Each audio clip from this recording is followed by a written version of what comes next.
سفر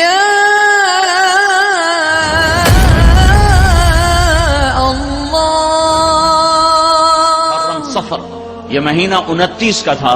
آپ کو عصر کی نماز کے بعد جنت البقیع سے واپسی پر ایک جنازے کی شرکت میں آپ کو سر درد ہوتا ہے. گھر پہنچتے پہنچتے وہ بخار میں تبدیل ہو جاتا ہے اور 12 ربیع الاول کو آپ دنیا سے تشریف لے جاتے ہیں. آپ کے جانے میں 5 دن باقی ہیں. تو آپ فرماتے مجھے غسل دیا جائے. آپ کو غسل دیا گیا 7 کنووں کے پانی سے. اس کے بعد آپ نے پگڑی کو پٹی کی طرح باندھا, کس کے. سر میں درد تھا اور علی و عباس کے کندھوں پہ ہاتھ رکھ کر آپ ممبر پہ تشریف فرما ہوئے. مسجد بھری ہوئی ہے. آپ نے فرمایا لوگو میں ایک زمانہ تم میں گزار کے جا رہا ہوں. میں نے کسی کا حق مارا ہو, میں نے کسی کو تھپڑ مارا ہو, میں نے کسی کو بے عزت کیا ہو تو یہ میں حاضر ہوں, مجھ سے بدلہ لے لو. آخرت میں میرے اس خلاف دعویٰ نہ کرنا. یہاں میں حاضر ہوں, میرا مال, میری جان, میری آبرو, یہاں بدلہ لینا تو لے لو, آخرت میں میرے خلاف دعویٰ نہ کرنا. تو صحابہ مسجد میں چیخ چنگاڑا مچ گیا. لیکن آپ یہ مسلسل مطالبہ فرماتے رہے اور ادھر سے مسلسل آہو بکا کی آواز تھی. پھر آپ ممبر سے اترے, آپ نے ظہر کی نماز پڑھائی اور ممبر پر بیٹھ کر پھر آپ نے اپنے بات کو دہرایا کہ میں حاضر ہوں, مجھ سے بدلہ لینا ہے لے لو, کوئی مطالبہ ہے تو کر لو. تو ایک صحابی کھڑے ہوئے, یا رسول اللہ آپ نے میرے 3 روپے دینے, 3 روپے. تو آپ نے فرمایا کس بات کے دینے ہوں گے, پر کس بات کے ہیں؟ تو اس نے عرض کی یا رسول اللہ ایک سائل آیا تھا تو آپ کے پاس تھے نہیں, تو آپ نے مجھے فرمایا تھا تو آپ کی جگہ میں نے دیے تھے. کہا ہاں ٹھیک ہے. پھر آپ نے کہا فضل عباس کے بیٹے بڑے, فضل میرا قرضہ تمہارے ذمہ ہے. کہا یا رسول اللہ میرے ذمہ ہے. اس کے بعد آپ تشریف لے گئے ہیں اور آپ نماز کے لیے آ رہے ہیں. جمعرات کو عشاء کی نماز کے لیے آپ اٹھے اور پوچھا نماز ہو گئی؟ کہا جی آپ کا انتظار ہے. آپ اٹھنے لگے تو غش کھا کے گر گئے. پھر تھوڑی دیر بعد ہوش آیا تو آپ نے فرمایا نماز ہو گئی؟ کہا یا رسول اللہ آپ کا انتظار ہے. پھر آپ اٹھنے لگے, پھر غش آ گیا, پھر بستر پر گر گئے. پھر تیسری دفعہ اٹھے, پھر فرمایا نماز ہو گئی؟ کہ نہیں یا رسول اللہ آپ کا انتظار ہے. تو پھر آپ نے فرمایا ابو بکر سے کہو کہ وہ نماز پڑھائے. آج نبی کے مصلی پر غیر نبی کھڑا ہونے والا ہے. دنیا کی تاریخ میں یہ پہلی دفعہ ہونے لگا ہے کہ نبی کی جگہ پر غیر نبی آنے والا ہے. غیر نبی تو ایویں نہیں آ سکتا, بغیر انتخاب کے نہیں آ سکتا. تو ابو بکر پچھلی صفوں میں تھے, عمر پہلی صف میں تھے. تو لوگوں نے یوں سمجھا کہ نماز پڑھانی ہے, انہوں نے عمر رضی اللہ عنہ کو مصلی پہ کھڑا کر دیا. تو عمر رضی اللہ عنہ کی اللہ اکبر, تو اللہ کے نبی چارپائی پہ لیٹے اٹھ کے بیٹھ گئے اور اندر سے زور سے پکارا عمر کو پیچھے کرو اور ابو بکر کو آگے کرو. اب اللہ الا ان یکون ابا بکر, میرے رب نے کہا ہے میرے مصلی پر ابو بکر کے سوا کوئی نہیں کھڑا ہو سکتا. اب اللہ الا ان یکون ابا بکر, میرے مصلی پر ابو بکر کے سوا کوئی نہیں کھڑا ہو سکتا. تو عمر کو نماز توڑوا کے پیچھے کیا گیا اور ابو بکر صدیق کو آگے کیا گیا. تو ابو بکر رضی اللہ تعالیٰ عنہ نے عشاء کی نماز پڑھائی اور جمعے کی 5 نمازیں پڑھائیں اور ہفتے کی 5 نمازیں پڑھائیں اور اتوار کی 5 نمازیں پڑھائیں 15 اور پیر کی فجر پڑھائی 16 اور جمعرات کی عشاء 17. ہفتے کے روز اب ظہر کی نماز پر حضرت علی اور عباس کے کندھے پر ہاتھ رکھ کر مسجد میں تشریف لائے. ابو بکر ایسے نماز پڑھا رہے ہیں, ادھر سے اللہ کے نبی کی آمد محسوس ہو گئی کہ آ رہے ہیں. تو ابو بکر یوں پیچھے ہٹنے لگے کہ اللہ کے نبی پڑھائیں اور میں پیچھے ہو جاؤں. تو آپ نے ہاتھ کا اشارہ کیا کہ کھڑے رہو. تو ابو بکر کھڑے رہے تو اللہ کے نبی آئے اور الٹی طرف ابو بکر کے یہاں ساتھ بیٹھ کر آپ نے ابو بکر کے پیچھے ظہر کی نماز پڑھائی اور یہ عملی طور پر اعلان کیا کہ میرے بعد میرا نائب ابو بکر ہے. آپ نے واضح کیوں نہیں کہا کہ میرے بعد ابو بکر ہے؟ تو ایک حدیث میں آتا ہے صحابہ نے کہا یا رسول اللہ آپ اپنا نائب تو مقرر فرمائیں. تو آپ نے فرمایا اگر میں زبان سے مقرر کر دوں اور تم اس کی نافرمانی کرو تو تم پہ اللہ کا عذاب آئے گا. لہذا میں یوں نامزد نہیں کرتا, اللہ خود اسے نامزد کر لے گا جس کے لیے وہ طے کر چکا ہے. تو نمازوں کے ذریعے سے اشارہ ہو گیا کہ میرے بعد ابو بکر ہے. 12 ربیع الاول آ گئی, پیر کی صبح 7 جون 635 عیسوی 11 ہجری.